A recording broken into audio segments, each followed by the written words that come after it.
આજે આવો આપણે પ્રથમ ચર્ચનો વિશ્વાસ આ ઉપદેશ સાથે પરમેશ્વરના વચનનો અભ્યાસ કરીએ. ખ્રિસ્તી ધર્મના ઇતિહાસના દરેક ભાગમાં તે સમયગાળો જેમાં લોકોને સૌથી વધારે અનુકરણીય અને ઈમાનદાર વિશ્વાસ હતો પ્રથમ ચર્ચના સમય દરમિયાન હતો. ત્યારે તે માનસિકતા, વિશ્વાસ અને શિક્ષાઓ શું હતી જે પ્રથમ ચર્ચમાં જોઈ શકાય છે અને આપણે તેમના વિશ્વાસથી શું શીખી શકીએ છીએ? આજે આવો બાઇબલના માધ્યમથી આ સવાલોનો જવાબ મેળવવા માટે થોડો સમય લઈએ. પ્રથમ ચર્ચના વિશ્વાસમાં સૌથી વિશિષ્ટ પરિબળ આ હતું કે તે શરીરમાં આવ્યા પરમેશ્વર પર વિશ્વાસ કરતા હતા. આ તેમના વિશ્વાસનો મૂળ હતો. જો આપણે તેમના વિશ્વાસને માત્ર એક શિક્ષામાં જ જોડીએ તો શું તે શરીરમાં આવ્યા સર્વશક્તિમાન પરમેશ્વરના પ્રગટ થવાનો વિશ્વાસ હોત નહીં? આ વિશ્વાસના કારણે યહૂદી ધર્મનું પાલન કરનાર લોકોએ પ્રથમ ચર્ચને ખૂબ ખોટું સમજ્યું હતું. ઘણીવાર પ્રથમ ચર્ચના સભ્યોને નાઝારીઓના કુપંથન રૂપમાં ખોટી રીતે કહેવામાં આવતા હતા. ઈશુના વિશે ફરોશીઓ અને શાસ્ત્રીઓએ સીધો તેમની પર દોષ લગાવતા કહ્યું, કેવી રીતે તું માત્ર એક સામાન્ય વ્યક્તિ પરમેશ્વર હોવાનો દાવો કરી શકે છે? પછી પરમેશ્વર આ કિસ્સાને કેવી રીતે જુએ છે?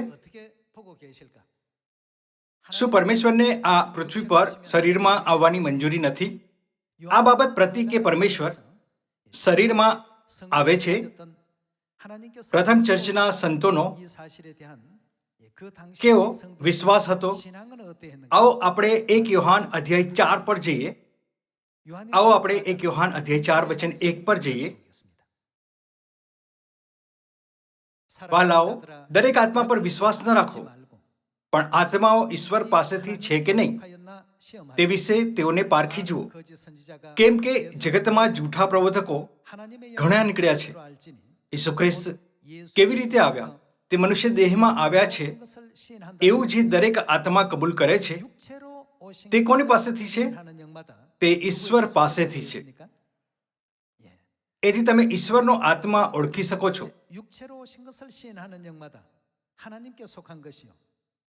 જે દરેક આત્મા ઈસુને કબૂલ કરતો નથી તે ઈશ્વર પાસેથી નથી, અને ખ્રિસ્ત વિરોધીના જે આત્મા વિશે તમે સાંભળ્યું તે એ જ છે. પ્રથમ ચર્ચના વિશ્વાસના પાયાનો મહત્વપૂર્ણ ભાગ પૃથ્વી પર શરીરમાં આવ્યા પરમેશ્વરને જાણવાનું હતું. સીધા શબ્દોમાં કહીએ તો ખ્રિસ્તી ધર્મ તે ધર્મ છે જે શરીરમાં આવેલા પરમેશ્વર પર વિશ્વાસ કરે છે.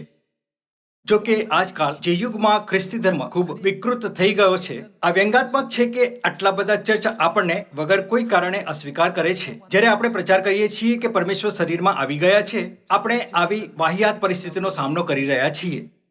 જ્યારે આપણે વચન 2 પર ફરી જોઈએ છીએ, આ લખવામાં આવ્યું છે, ઈસુ ખ્રિસ્ત મનુષ્ય દેહમાં આવ્યા છે.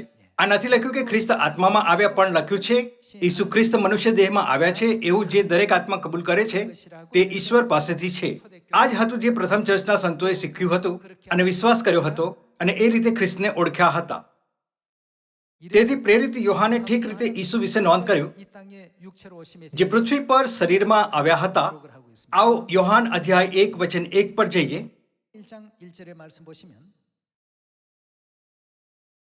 આરંભે શબ્દ હતો, અને શબ્દ ઈશ્વરની સંગાતે હતો, અને શબ્દ ઈશ્વર હતો. પ્રેરિત યોહાને પરમેશ્વર વિશે સમજાવ્યું જે આદિમાં શબ્દ હતા. પરમેશ્વર આદિમાં શબ્દ હોવાથી શું તે યહોવા પરમેશ્વરને નથી દર્શાવતું? પણ જ્યારે આપણે વચન 14 પર નજર કરીએ છીએ, આ લખ્યું છે શબ્દ. તે શબ્દ હતો જે આદિમાં હતો. તે શું બની ગયો? શબ્દ દેહધારી થયો. શું તેનો અર્થ એ નથી કે પરમેશ્વર શરીરમાં આવ્યા હતા? આ તે કારણે છે કેમ કે યોહાન અધ્યાય 1 વચન 1 કહે છે કે શબ્દ ઈશ્વર હતો. પરમેશ્વર શબ્દ છે, અને શબ્દ સદય થઈને આપણામાં વસ્યો, અને પિતાના એકાકી જનિત દીકરાના મહિમા જેવો તેનો મહિમા અમે જોયો. તે કૃપા તથા સત્યતાથી ભરપૂર હતો. શું એકાકી જનિત દીકરો ઈસુ ખ્રિસ્તને નથી દર્શાવતો? તેનો અર્થ છે કે પરમેશ્વર જે શબ્દ છે તે ઈસુ નામ સાથે શરીરમાં પૃથ્વી પર આવ્યા હતા અને માનવ જાતિને બચાવવા માટે સત્યના વચનનો પ્રચાર કર્યો હતો. યોહાન અધ્યાય 1:1 અને અધ્યાય 1:14 આપણે ખાતરી કરી શકીએ છીએ કે પ્રેરિત યોહાને આદિમાં ઈસુની આત્મિક સ્થિતિ અને શરીરમાં આવવા પર તેમની સ્થિતિના વચ્ચેના સંબંધને બતાવ્યું હતું. પણ ફરોશીઓ અને શાસ્ત્રીઓ પરમેશ્વરને અસ્વીકાર કરતા હતા. તેના બદલે તેઓ આ વિચારતા શરીરમાં આવ્યા પરમેશ્વરનો નકાર કરતા હતા કે પરમેશ્વરને સ્વર્ગમાં રહેવું જોઈએ. પરમેશ્વર કેવી રીતે મનુષ્ય બની શકે છે અને આપણી જેમ શરીરમાં આવી શકે છે? આ તેમના વિશ્વાસમાં એક ખોટી માન્યતા હતી. જેમ કે આપણે 1 યોહાન અધ્યાય 4 જોયું, પ્રથમ ચર્ચના સંત સ્પષ્ટ રૂપથી વિશ્વાસ કરતા હતા કે જે દરેક આત્મા કબૂલ નથી કરતી કે પરમેશ્વર શરીરમાં આવ્યા છે તે ખ્રિસ્ત વિરોધીની આત્મા છે. આ જ કારણ છે કે બાઇબલ ભાર આપીને કહે છે કે પરમેશ્વરને ઈસુના નામથી શરીરમાં આવીને આપણી સાથે રહેવું જોઈએ અને પરમેશ્વરનો એકાકી જનિત દીકરો હોવું જોઈએ.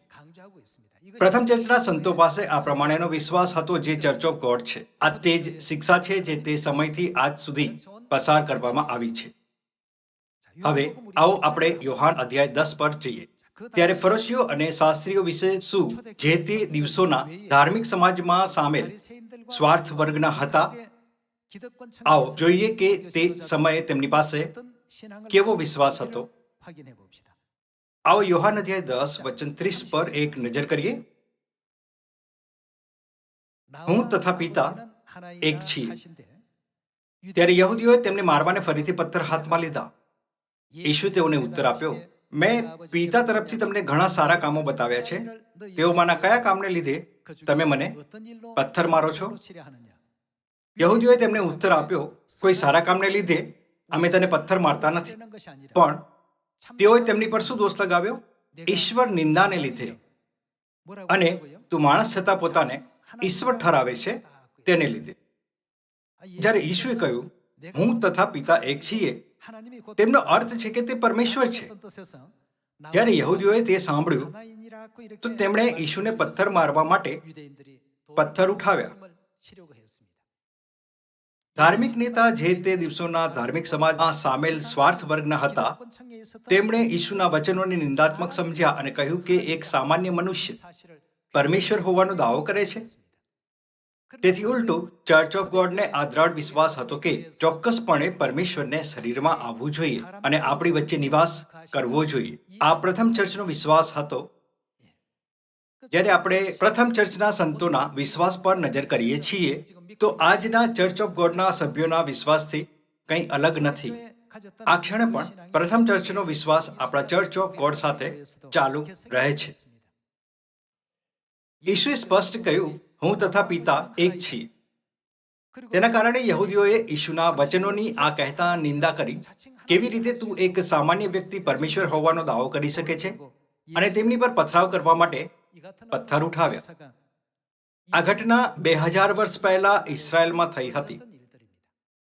2000 વર્ષ પહેલા થયેલ સ્થિતિ હવે આ યુગમાં પણ થઈ રહી છે. પરમેશ્વર માનવ જાતિને બચાવવા માટે આત્મા અને કન્યાના રૂપમાં શરીર પહેરીને આ પૃથ્વી પર આવ્યા અને આપણને તેમની બાહોમાં પાછા બોલાવી રહ્યા છે. પણ નિંદા કરનાર લોકો પરમેશ્વરના લોકોને તેમની પાસે જવાથી રોકી રહ્યા છે. જે રીતે લોકોએ 2000 વર્ષ પહેલા ઈસુ દ્વારા કરવામાં આવેલ ઉદ્ધારના કાર્યને બદનામ કર્યું હતું, આ યુગમાં લોકો એલોહિમ પરમેશ્વરને બદનામ કરે છે જે આત્મા અને કન્યાના રૂપમાં આ પૃથ્વી પર આવ્યા છે. માથી અધ્યાય 16 આપેલ વચનો દ્વારા આવો આપણે પ્રથમ ચર્ચના દ્રઢ વિશ્વાસ વિશે કે કેવી રીતે શરીરમાં આવ્યા પરમેશ્વર પર વિશ્વાસ કર્યો સમજીએ અને શીખીએ. આવો આપણે માથી અધ્યાય 16:13 પર જઈએ. અને ઈસુએ કેસરિયા ફિલિપીની સીમમાં આવીને પોતાના શિષ્યોને પૂછ્યું, માણસનો દીકરો કોણ છે? એ વિશે લોકો શું કહે છે? ત્યારે તેઓએ તેમને કહ્યું, કેટલાક કહે છે યોહાન બાપ્તિસ્ત, ને કેટલાક એલિયા, ને કેટલાક યર્મિયા અથવા પ્રબોધકોમાંનો એક. તે તેઓને પૂછે છે, પણ હું કોણ છું તે વિશે તમે શું કહો છો? બીજા શબ્દોમાં, શું તેમનો અર્થ આ નહોતો કે તમે મને શું સમજીને વિશ્વાસ કરો છો, પણ હું કોણ છું તે વિશે તમે શું કહો છો? વચન 16. ત્યારે સિમોન પિતરે ઉત્તર આપ્યો, તમે મસીહ, જીવતા ઈશ્વરના દીકરા છો. યશાયા અધ્યાય 9 વચન 6 માં આનું જોડું વચન સાથે આ શિક્ષાની સરખામણી કરતા આપણે જોઈ શકીએ છીએ કે તેનો અર્થ છે કે તમે જીવતા પરમેશ્વર છો. જેમ કે યશાયા અધ્યાય 9 વચન 6 માં લખ્યું છે, કેમ કે આપણે માટે છોકરો જન્મ્યો છે, આપણને પુત્ર આપવામાં આવ્યો છે, તેની ખાંદ પર રાજ્યાધિકાર રહેશે, અને તેને અદ્ભુત મંત્રી, પરાક્રમી ઈશ્વર, સનાતન પિતા અને શાંતિનો સરદાર એ નામ આપવામાં આવશે. કહેવામાં આવ્યું છે કે પુત્ર આપવામાં આવશે, પણ વાસ્તવિકતામાં આ કોણ હતા? પરાક્રમી ઈશ્વર, સનાતન પિતા ને શાંતિનો સરદાર. પિતર, જેણે ત્રિએકની શિક્ષા વિશે સમજાવ્યું હતું, તેણે કહ્યું, તમે મસીહ, જીવતા ઈશ્વરના દીકરા છો. બીજા શબ્દોમાં, પિતરે ઈસુને આ કહેતા તેના વિશ્વાસને પ્રગટ કર્યો કે તમે પરમેશ્વર છો, જેમના વિશે બાઇબલ ભવિષ્યવાણી કરે છે. વચન 17. અને ઈસુએ તેને કહ્યું, સિમોન, યોના પુત્ર, તને ધન્ય છે. ઈસુએ ન કહ્યું કે જે તમે વિશ્વાસ કરો છો તે ખોટો છે. તેના બદલે ઈસુએ પિતરને સ્વીકાર કરતા આ કહ્યું, તે ઠીક રીતે જવાબ આપ્યો. ઈસુએ પિતરને, જે આ વિશ્વાસ કરતો હતો કે પરમેશ્વર શરીરમાં આ પૃથ્વી પર આવ્યા છે, આશીષ આપી, અને ત્યાં સુધી કે તેને સ્વર્ગના રાજ્યની કુંજીઓ આપવાની જબરજસ્ત આશીષ પણ આપવામાં આવી. વચન 17. અને ઈસુએ તેને કહ્યું, સિમોન, યોના પુત્ર, તને ધન્ય છે, કેમ કે માંસે તથા લોહીએ નહીં, પણ મારા આકાશમાંના પિતાએ તને એ જણાવ્યું છે. અને હું પણ તને કહું છું કે તું પિતર છે, ને આ પથ્થર પર હું મારી મંડળી બાંધીશ, ને તેની વિરુદ્ધ હાદેસની સત્તાનું જોર નહીં ચાલે. આકાશના રાજ્યની કુંચીઓ હું તને આપીશ, ને પૃથ્વી પર તું જે કંઈ બાંધશે તે આકાશમાં બંધાશે, અને પૃથ્વી પર તું જે કંઈ છોડશે તે આકાશમાં પણ છોડાશે. આ રીતે ઈસુએ પ્રથમ ચર્ચના સંતોને સીધા શરીરમાં આવ્યા પરમેશ્વર પર વિશ્વાસ કરવા માટે શીખવાડ્યું. તેના ફળ સ્વરૂપ આ વિશ્વાસ તેમનો વિશ્વાસનો મૂળ બની ગયો. આ યુગમાં પણ ખ્રિસ્તી ધર્મ એક એવો ધર્મ છે જે શરીરમાં આવ્યા પરમેશ્વર પર વિશ્વાસ કરે છે. શું તેથી ખ્રિસ્તી લોકો નથી કહેતા કે તેઓ ઈસુ પર વિશ્વાસ કરે છે? ઈસુ પર વિશ્વાસ કરવાનો અર્થ આ તથ્ય પર વિશ્વાસ કરવો છે કે પરમેશ્વર મનુષ્યના રૂપમાં શરીર પહેરીને આ પૃથ્વી પર આવ્યા છે. તેથી ઈસુએ પિતર અને બધા પ્રથમ ચર્ચના સંતોને આ કહેતા આશીષ આપી, જે લોકો નથી માનતા કે ઈસુ શરીરમાં આવ્યા પરમેશ્વર છે, તે જ ખ્રિસ્ત વિરોધી છે. બીજા શબ્દોમાં, શું આ સ્પષ્ટ નથી કરતું કે જે લોકો આ સ્વીકાર કરે છે કે પરમેશ્વર શરીરમાં આ પૃથ્વી પર આવ્યા હતા, તે લોકો હતા જે વિશ્વાસના સાચા માર્ગમાં ચાલી રહ્યા હતા? 1 યોહાન અધ્યાય 1 વચન 14માં પ્રેરિત યોહાને શરીરમાં આવ્યા પરમેશ્વર પર તેના વિશ્વાસની સાક્ષી આપી. પ્રેરિત પિતરે ઈસુ પ્રતિ તેના વિશ્વાસને સ્પષ્ટ રૂપથી સ્વીકાર કરતા કહ્યું, તમે પરમેશ્વર છો જે શરીર પહેરીને આવ્યા છે. બીજું, આવો આપણે નવા કરારમાં ફિલિપીઓ 2 ખોલતા જોઈએ કે પ્રેરિત પાઉલે કેવી રીતે શરીરમાં આવેલા પરમેશ્વર વિશે સાક્ષી આપી હતી. આપણે ખાતરી કરીએ કે પ્રથમ ચર્ચના સંતો પાસે આ રીતનો વિશ્વાસ હતો, અને આપણે છેવટે અહેસાસ કરી શકીએ છીએ કે તે જ ઉદ્ધાર પ્રાપ્ત કરવાના યોગ્ય વિશ્વાસ છે. આવો ફિલિપીઓ અધ્યાય 2 વચન 5 જોઈએ. ખ્રિસ્ત ઈસુનું મન જેવું હતું તેવું તમે પણ રાખો. પોતે તે કોણ છે? ઈશ્વરના રૂપમાં છતાં તે ઈશ્વરના રૂપમાં હતા. શું તેનો અર્થ એ નથી કે તે પરમેશ્વર છે? પરમેશ્વરે શું પહેર્યું હતું જ્યારે તે પૃથ્વી પર આવ્યા હતા? તેમણે શરીર પહેર્યું અને ઈશુના નામથી આ પૃથ્વી પર આવ્યા. અહીં તે છે જેની પ્રેરિત પાઉલ સાક્ષી આપી રહ્યો હતો. ખ્રિસ્ત ઈસુનું મન જેવું હતું તેવું તમે પણ રાખો. પોતે ઈશ્વરના રૂપમાં છતાં તેમણે ઈશ્વર સમાન હોવાનું પકડી રાખવાને ઈચ્છ્યું નહીં, પણ તેમણે દાસનું રૂપ ધારણ કરીને, એટલે માણસોના રૂપમાં આવીને પોતાને ખાલી કર્યા અને માણસના આકારમાં પ્રગટ થઈને મરણને, હા, વધસ્તંભના મરણને આધીન થઈને પોતાને નમ્ર કર્યા. આ કોણ હતું જેણે ફિલિપીઓની પુસ્તકમાં આ નોંધ કરી હતી? તે પ્રેરિત પાઉલ હતો. પ્રેરિત પાઉલ વિશ્વાસ કરતો હતો કે પરમેશ્વર શરીરમાં થઈને પૃથ્વી પર આવ્યા હતા. પીતર પણ વિશ્વાસ કરતો હતો કે પરમેશ્વર શરીરમાં થઈને પૃથ્વી પર આવ્યા હતા. પ્રેરિત યોહાન પાસે, જેણે 1 યોહાન અધ્યાય 1 વચન 1 અને 14 લખ્યું હતું, એક જેવો વિશ્વાસ હતો જેવો તેમની પાસે હતો. ત્યારે શું આ તે લોકો છે જેમણે ઉદ્ધાર મેળવ્યો કે નહીં? ખરેખરમાં બધા લોકો જેમણે શરીરમાં આવ્યા પરમેશ્વર પર વિશ્વાસ કર્યો હતો તે લોકો ઉદ્ધાર પ્રાપ્ત કરવાને સક્ષમ હતા. બાઇબલ સ્પષ્ટ રૂપથી આપણને જાણવા દે છે કે તેઓ જેમની પાસે એવો વિશ્વાસ ન હતો તે લોકો છે જેમણે ખ્રિસ્ત વિરોધીની આત્માને સ્વીકાર કરી. આ યુગમાં જ્યારે આપણે લોકોને આ જણાવે છે કે પરમેશ્વર શરીરમાં પૃથ્વી પર આવ્યા છે, તેઓ એવો જવાબ આપે છે કે શું આ શક્ય છે? શું આ વિચિત્ર ધર્મ નથી?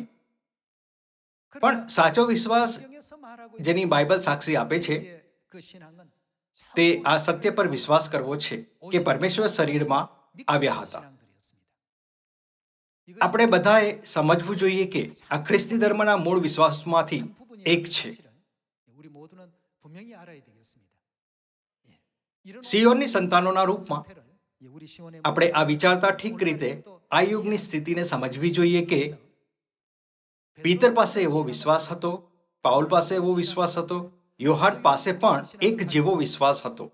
પ્રથમ ચર્ચના બધા સંત સંપૂર્ણ રૂપથી આ તથ્ય પર વિશ્વાસ કરતા હતા કે પરમેશ્વર શરીરમાં થઈને આ પૃથ્વી પર આવ્યા છે.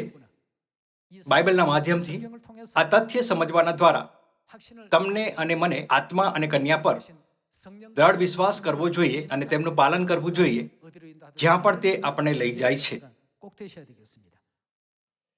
આવો યશાયા અધ્યાય 9 પર જઈએ. જૂના કરારના પ્રબોધકોએ પણ ભવિષ્યવાણી કરી હતી કે પરમેશ્વર ચોક્કસપણે પૃથ્વી પર શરીરમાં આવશે. આવો યશાયા અધ્યાય 9 એક સાથે ભવિષ્યવાણીને જોઈએ.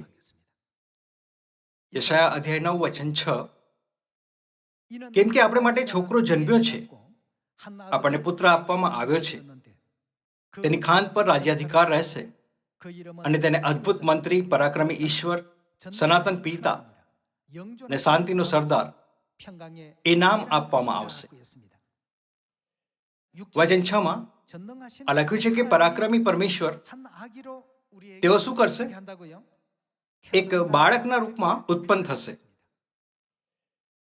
પરાક્રમી પરમેશ્વર એક બાળક બની જશે અને ચોક્કસપણે આપણી વચ્ચે ઉત્પન્ન થશે.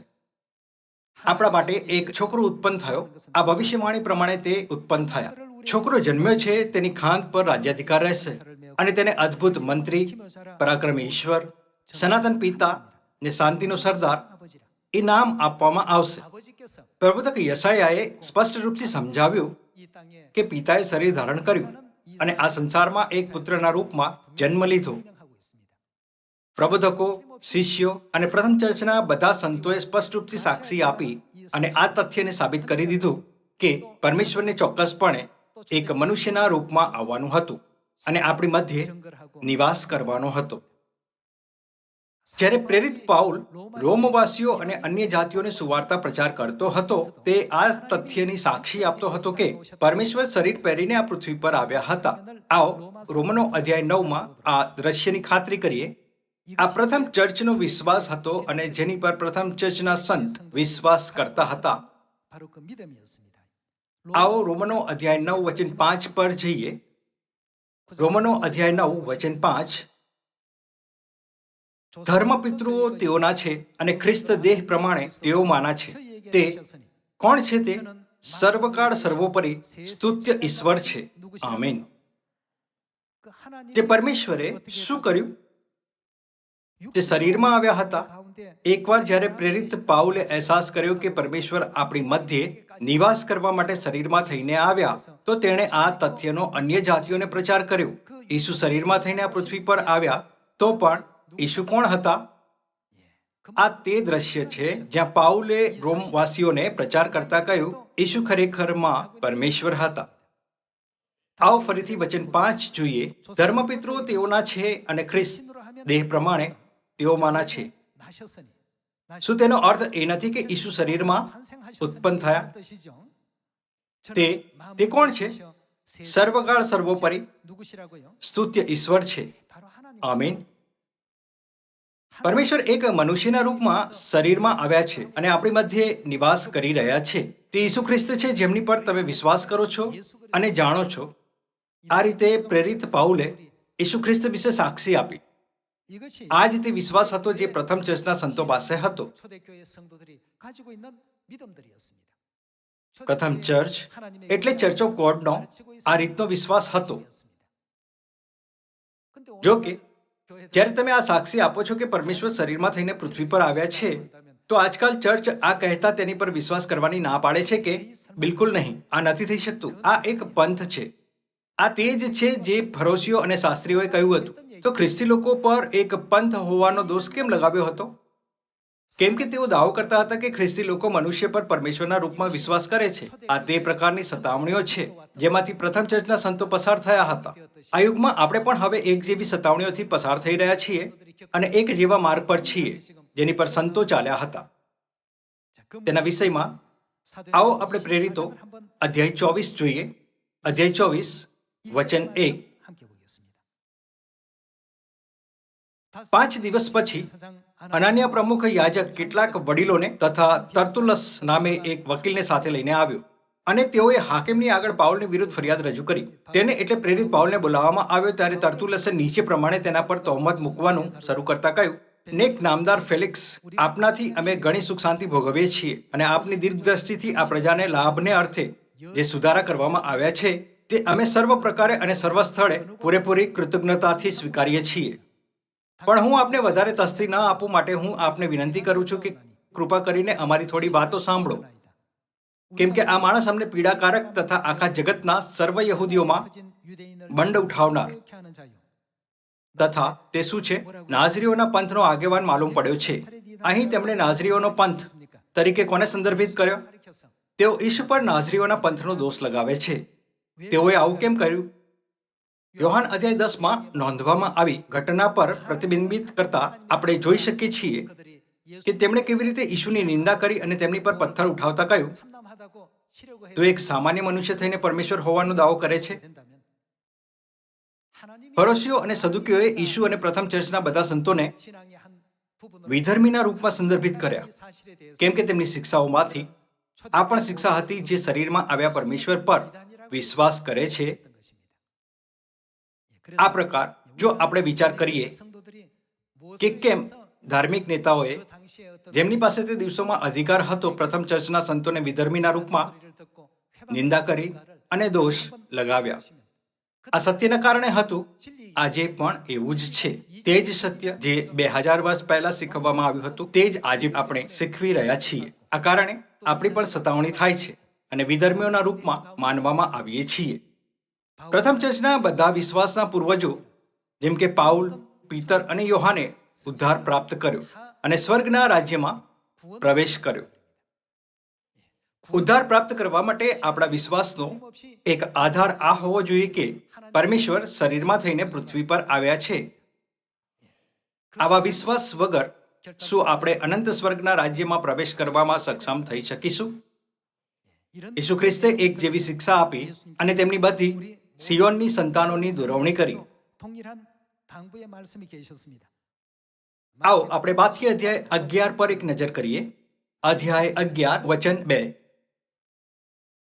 હવે યોહાને કેદખાનામાં ખ્રિસ્તના કામ સંબંધી સાંભળીને પોતાના શિષ્યોને મોકલીને ઈશુને પૂછાવ્યું કે આવનાર તે તમે જ છો કે અમે બીજાની રાહ જોઈએ?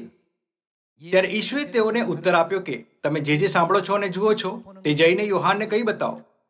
આંધળા દેખતા થાય છે ને પાંગળા ચાલતા થાય છે, રક્તપિત્યાઓ શુદ્ધ કરાય છે ને બહેરા સાંભળતા થાય છે, મોયેલા ઉઠાડાય છે ને દરિદ્રીઓને સુવાર્તા પ્રગટ કરવામાં આવે છે.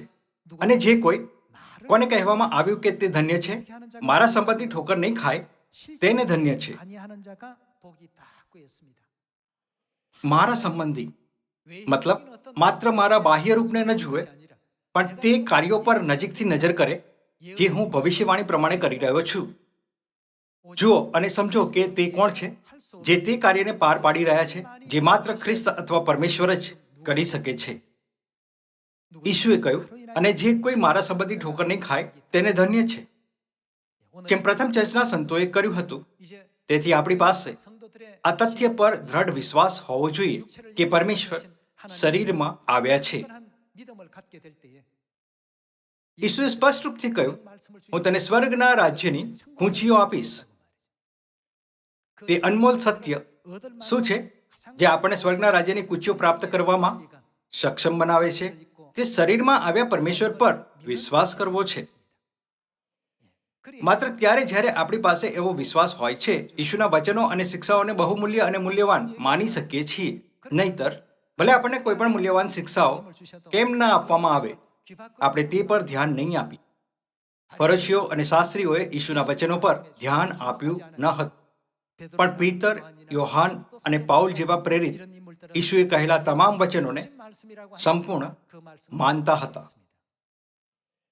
હવે આ પ્રકારના વિશ્વાસ સાથે આવો આપણે પણ ઉદ્ધારના આંદોલનમાં ભાગ લઈએ, જેને પિતા અને માતા વિશ્વભરમાં ચલાવી રહ્યા છે. પ્રાર્થના સપ્તાહ દરમિયાન મને આશા છે કે બધા લોકો પશ્ચાતાપના સુંદર કાર્યનું અમલ કરવા માટે ખંતથી પ્રાર્થના કરશે. આવો આપણે પ્રથમ ચર્ચના સંતોની જેમ વિશ્વાસ લઈએ અને આત્મા અને કન્યાની દોરવણીનું અંત સુધી પાલન કરવાના દ્વારા અનંત પરમેશ્વરના રાજ્યમાં પ્રવેશ કરીએ. આ દ્વારા હું આજનો ઉપદેશ સમાપ્ત કરવા ઈચ્છીશ. તમારો ખૂબ ખૂબ ધન્યવાદ.